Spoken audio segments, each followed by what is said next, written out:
అందరికీ నమస్కారం. నా ఛానల్కి స్వాగతం. శ్రీరామనవమి హిందువులకు ఒక ముఖ్యమైన పండుగ.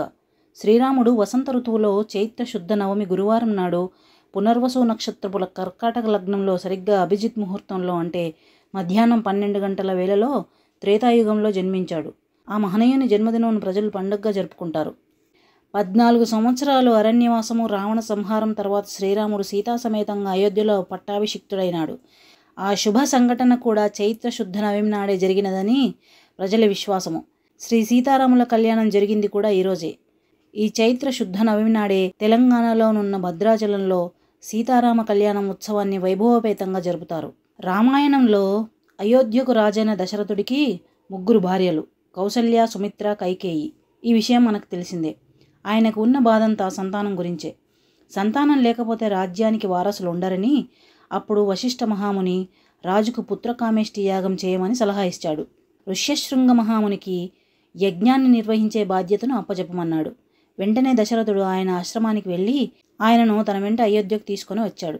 ఆ యజ్ఞానికి తృప్తి చెందిన అగ్నిదేవుడు పాయసంతో నిండిన ఒక పాత్రను దశరథుడికిచ్చి భార్యలకు ఇవ్వమన్నాడు. దశరథుడు అందులో సగభాగం మొదటి భార్య కౌసల్యకు, రెండో సగభాగం చిన్న భార్య అయిన కైకేయికి ఇచ్చాడు. వారిద్దరూ వారి వాటాల్లో సగం మిగిల్చి రెండో భార్య అయిన సుమిత్రకి ఇచ్చారు. కొద్ది కాలానికే వారు 3 గర్భం దాల్చారు. చైత్రమాసం 9వ రోజైన నవమి నాడు మధ్యాహ్నం కౌసల్య రామునికి జన్మనిచ్చింది. అలాగే కైకేయి భరతుడికి, సుమిత్ర లక్ష్మణ శత్రుఘ్నులకు జన్మనిచ్చారు. శ్రీరాముడు ధర్మ సంస్థాపనార్థం అవతరించిన శ్రీ మహావిష్ణువు యొక్క 7వ అవతారం. రావణుని అంతమొందించడానికి అవతరించినవాడు. ఈ శ్రీరామనవమి పండుగ సందర్భంగా హిందువులు సాధారణంగా తమ ఇళ్లలో చిన్న సీతారాముల విగ్రహాలకు కళ్యాణోత్సవం నిర్వహిస్తుంటారు. బెల్లం, మిరియాలు కలిపి తయారు చేసే పానకం చాలా మందికి ప్రీతిపాత్రమైనది. దేవాలయాలను అందంగా విద్యుత్ దీపపు కాంతులతో అలంకరిస్తారు. రామాయణాన్ని పారాయణ చేస్తారు. శ్రీరామునితో పాటు సీతాదేవిని, లక్ష్మణుని, ఆంజనేయుని కూడా ఆరాధించడం జరుగుతుంది. భద్రాచలంలో రామదాసుచే కట్టబడిన రామాలయంలో ప్రతి సంవత్సరం ఈ ఉత్సవం వైభవంగా చేస్తారు. ప్రభుత్వం తరఫున ముఖ్యమంత్రి తన తల మీద సీతారామ కళ్యాణ సందర్భంగా తలంబ్రాలకు వాడే ముత్యాలను తీసుకొని వస్తాడు. ఇస్కాన్ దేవాలయం వారు ఈ వేడుకలను నానాటికి ఎక్కువ అవుతున్న భక్తుల సంఖ్యను దృష్టిలో ఉంచుకొని ఇంకా ఘనంగా నిర్వహిస్తోంది. చివరగా విగ్రహాలను వీధుల్లో ఊరేగిస్తారు. ఈ ఉత్సవానికి భక్తులు పెద్ద సంఖ్యలో తరలి వస్తారు. కొన్ని చోట్ల స్వామినారాయణ జయంతిని కూడా దీంతో కలిపి జరుపుకుంటుంటారు.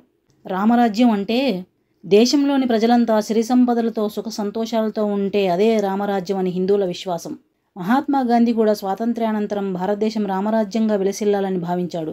సాధారణంగా ఈ పండుగ మార్చి లేదా ఏప్రిల్ నెలలో వస్తుంది. ఉదయాన్నే సూర్యభగవానుని ప్రార్థన చేయడంతో ఉత్సవం ఆరంభమవుతుంది. శ్రీరాముడు జన్మించినట్లుగా చెప్పబడుతున్న సమయం మధ్యాహ్నం కావున ఆ సమయంలో ప్రత్యేక ప్రార్థనలు నిర్వహిస్తారు. ప్రత్యేకించి ఉత్తర భారతదేశంలో భక్తులను విశేషంగా ఆకర్షించేది ఊరేగింపు ఉత్సవం. ఈ ఉత్సవంలో ప్రధాన ఆకర్షణగా అందంగా అలంకరించిన రథం. అందులో రాముడు, లక్ష్మణుడు, సీత, హనుమంతుల వేషాలు ధరించిన 4 వ్యక్తులు. ఈ రథంతో పాటు పురాతన వేషధారణతో రాముని సైనికుల్లా కొంతమంది అనుసరిస్తారు. ఊరేగింపులో పాల్గొనేవారు చేసే రామరాజ్యాన్ని గురించిన పొగడ్తలు, నినాదాలతో యాత్ర సాగిపోతుంది. శ్రీరామనవమి వేసవికాలం ప్రారంభంలో వస్తుంది. వేసవిలో సూర్యుడు ఉత్తరార్ధగోళానికి చేరువగా వస్తాడు. సూర్యుడు రాముడు జన్మించిన సూర్యవంశానికి ఆరాధ్యుడిగా చెబుతారు. ఈ వంశానికి చెందిన ప్రముఖ రాజులు దిలీపుడు, రఘు మొదలైనవారు. వీరిలో రఘు ఖచ్చితంగా మాట మీద నిలబడేవాడిగా ప్రసిద్ధిగాంచాడు. రాముడు కూడా ఆయన అడుగుజాడల్లోని నడిచి తండ్రి తన పినతల్లి కైకకు ఇచ్చిన మాట కోసం 14 ఏళ్లు వనవాసం చేశాడు. దీనివల్లనే రాముని రఘురాముడు, రఘునాథుడు, రఘుపతి, రాఘవేంద్రుడు మొదలైన పేర్లతో పిలువబడుతుంటాడు. రా అక్షరం ప్రాముఖ్యత చారిత్రకంగా చూస్తే రామాయణం కథ ప్రాచుర్యం పొందడానికి పూర్వమే రామనవమి అనే రోజుకి ఒక ప్రత్యేకత ఉండేదని భావిస్తారు. ముఖ్యంగా రామాయణం, రామనవమిలలో సూర్యుని ఆరాధనకు చాలా ప్రాముఖ్యత ఉంది. రవి అంటే సూర్యుడు, రామ అనగా రమించుట అని అర్థం. శ్రీరామ రామ రామేతి రమే రామే మనోరమే సహస్రనామ తత్తుల్యం రామనామవరాననే. ఈ శ్లోకం 3 సార్లు స్మరిస్తే విష్ణు సహస్రనామ పారాయణం చేసిన ఫలితం కలుగుతుందని, శివ సహస్రనామ ఫలితం కూడా లభిస్తుందని, దుష్ట శిక్షణ శిష్ట రక్షణార్థమై చైత్ర శుద్ధ నవమి నాడు 5 గ్రహాలు ఉచ్చస్థితిలో ఉన్న కాలమందు పునర్వసు నక్షత్రంతో కూడిన కర్కాటక లగ్నంలో పగటి సమయాన సాక్షాత్తు శ్రీహరియే కౌసల్యాపుత్రుడై ఈ భూమిపైన జన్మించిన పర్వదినాన మనం శ్రీరామనవమిగా విశేషంగా జరుపుకుంటాం. కాశీలో జీవిస్తూ మరణించిన వారికి ఆ భక్తవశంకరుడే తారక మంత్రాన్ని కుడి చెవిలో చెప్పి వారికి సద్గతి కలిగిస్తాడని ప్రజల ప్రగాఢ విశ్వాసం.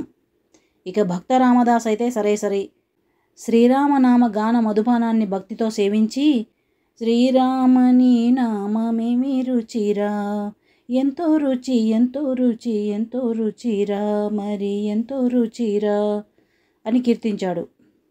మనం శ్రీరామనామాన్ని ఉచ్చరించేటప్పుడు రా అనగానే మన నోరు తెరుచుకొని మన లోపల పాపాలన్నీ బయటకు వచ్చి ఆ రామనామ అగ్నిజ్వాలలో పడి దహించుకుపోతాయట. అలాగే మా అనే అక్షరం ఉచ్చరించినప్పుడు మన నోరు మూసుకుంటుంది. కనుక బయట మనకు కనిపించే ఆ పాపాలు ఏవి మనలోకి ప్రవేశించలేవట. అందువల్లనే మానవులకు రామనామస్మరణ మిక్కిలి జ్ఞానాన్ని జన్మరాహిత్యాన్ని కలిగిస్తుందట. శ్రీరామనవమి రోజున వీధులలో పెద్ద పెద్ద పందిళ్లు వేసి సీతారామ కళ్యాణం చేస్తారు. ఇళ్లల్లో కూడా యథాశక్తిగా రాముని పూజించి వడపప్పు పానకం నైవేద్యం చేసి అందరికీ పంచుతారు. వాల్మీకి వ్రాసిన రామాయణం రాముని కథకు ప్రధానమైన ఆధారం. ఇంతేగాక విష్ణు పురాణంలో రాముడు విష్ణువు 7వ అవతారం అని చెప్పారు. భాగవతం 9వ స్కందంలో 10-11 అధ్యాయాల్లో రాముని కథ సంగ్రహంగా ఉంది. మహాభారతంలో రాముని గురించిన అనేక గాథలున్నాయి. భారతదేశమంతటా వాల్మీకి రామాయణమే కాకుండా రామాయణానికి అనేక అనువాదాలు, సంబంధిత గ్రంథాలు, జానపద గాథలు ప్రాచుర్యంలో ఉన్నాయి. తెలుగులో లెక్క పెట్టలేనన్ని రామాయణ రచనలు, అనుబంధ రచనలు వచ్చాయి. వాటిలో కొన్ని తిక్కన రచించిన నిర్వచనోత్తర రామాయణం, గోన బుద్ధారెడ్డి రచించిన రంగనాథ రామాయణం, భాస్కరుడు రచించిన భాస్కర రామాయణం, విశ్వనాథ సత్యనారాయణ రచించిన రామాయణ కల్పవృక్షం, ఇలా చాలా ఉన్నాయి. రామాయణ కథ భారతదేశం ఇళ్లలు దాటింది. అనేక ప్రాంతాల్లో అక్కడి స్థానిక గాథలు, ప్రదేశాలు, భాష, సంస్కృతులతో కలిసి ప్రత్యేకమైన ఇతిహాసంగా రూపుదిద్దుకుంది. అన్ని చోట్ల రాముని కథనే ఆయా ప్రదేశాల సంస్కృతితో రంగరించి చెబుతున్నాయి. అనేక మందిరాల్లో రామాయణ గాథకు చెందిన అనేక దృశ్యాలు అద్భుతంగా చిత్రీకరించబడి ఉన్నాయి. సీతారాముల జీవితం రామాయణంగా ప్రసిద్ధి చెందిన కథ. దీనిని సీతాయాశ్చరితం మహత్ అని వాల్మీకి అన్నారు. 24,000 శ్లోకాలతో కూడిన రామాయణం భారతదేశంలో హిందూ ధర్మాల చరిత్ర, సంస్కృతి, నడవడిక, నమ్మకాలు, ఆచారాలపై అనితర ప్రభావం కలిగి ఉంది. రామాయణంలో శ్రీ సీతారాముల పవిత్ర చరిత్ర వర్ణించబడింది. తండ్రి కొడుకులు, భార్యాభర్తలు, అన్నతమ్ములు, యజమాని సేవకులు, మిత్రులు, రాజు ప్రజలు, భగవంతుడు భక్తుడు, వీరందరి మధ్య గల సంబంధ బాంధవ్యాలు, ప్రవర్తనా విధానాలు రామాయణంలో చెప్పబడినవి. చాలామంది అభిప్రాయంలో రామాయణంలోని పాత్రలు ఆదర్శ జీవనానికి ప్రమాణంగా స్వీకరించవచ్చు. రామాయణ మహాకావ్యం 6 కాండలుగా విభజించబడి ఉంది. బాలకాండం కథా ప్రారంభం, రాముని జననం, బాల్యం, విశ్వామిత్రునితో ప్రయాణం, యాగ పరిరక్షణ, సీతా స్వయంవరం, సీతారామ కళ్యాణం. కైకేయి కోరిక, దశరథుని దుఃఖము, సీతారామ లక్ష్మణుల వనవాస వ్రతారంభం అయోధ్యకాండలో చెప్పబడింది. ఇక అరణ్యకాండలో వనవాసకాలం, మునిజన సందర్శనం, రాక్షస సంహారం, శూర్పణఖ భంగము, సీతాపహరణం.